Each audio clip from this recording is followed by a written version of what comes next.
సరైన ప్రాపర్టీని ఎంచుకోవడంలో తికమక పడుతున్నారా? ఇక ఆ కన్ఫ్యూజన్ వద్దు.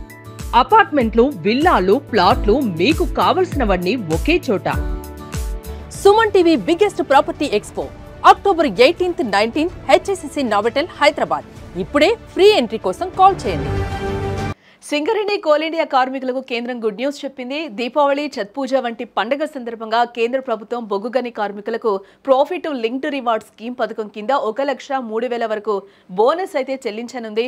ఇటీవల తెలంగాణ ప్రభుత్వం సింగరేణి కార్మికులకు దసరా పండుగ సందర్భంగా ఒక్కో కార్మికుడికి 1,95,610 రూపాయల బోనస్ అయితే ప్రకటించింది. ఇప్పుడు దీపావళి కానుకగా కోల్ ఇండియా, దాని అనుబంధ సంస్థల్లోని 2.09 లక్షల మంది కార్మికుల కృషికి గుర్తింపుగా ప్రకటించిన బోనస్ తో ఉద్యోగులు సంతోషంలో ఉన్నారు.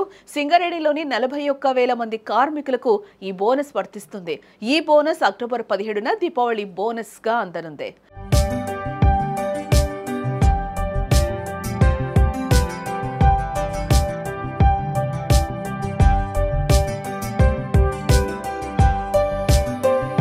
దీపావళి పండుగకు ముందే కోల్ ఇండియా ఉద్యోగులపై కాసుల వర్షం కురిపించనుంది. కోల్ ఇండియా యాజమాన్యం, కార్మికుల మధ్య జరిగిన చర్చల అనంతరం పనితీరు ఆధారిత రివార్డు కింద బోనస్ ప్రకటించింది కోల్ ఇండియా. కంపెనీ గత సంవత్సరంలో కోల్ ఇండియా ఉద్యోగులు 93,750 రూపాయలు బోనస్ అందుకున్నారు.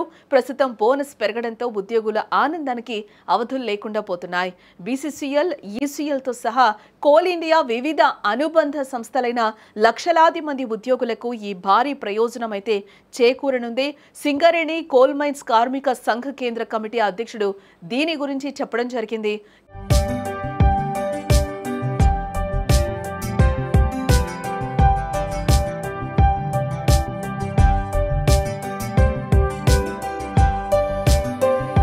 కేంద్ర ప్రభుత్వం గత సంవత్సరం 93,750 రూపాయల పిఎల్ఆర్ బోనస్ ప్రకటించింది. ఈసారి 9,250 రూపాయలు అదనంగా కలిపి మొత్తం 1,03,000 రూపాయలు బోనస్ ఇవ్వడానికి ముందుకొచ్చింది. ఈ బోనస్ ప్రకటనతో కంపెనీపై 2,153.82 కోట్ల ఆర్థిక భారం పడనుంది. మొత్తంగా నాన్ ఎగ్జిక్యూటివ్ ఉద్యోగులకు ఈ బోనస్ ప్రకటన జరిగింది.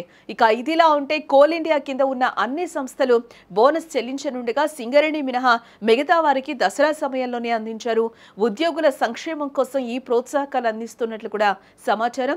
అంతేకాదు బోనస్ ప్రకటించడం వల్ల ఉద్యోగులు మరింత ఉత్సాహం పెంచడం, ఉత్పాదకతను పెంపొందించడమే లక్ష్యంగా కంపెనీ ప్రకటించింది.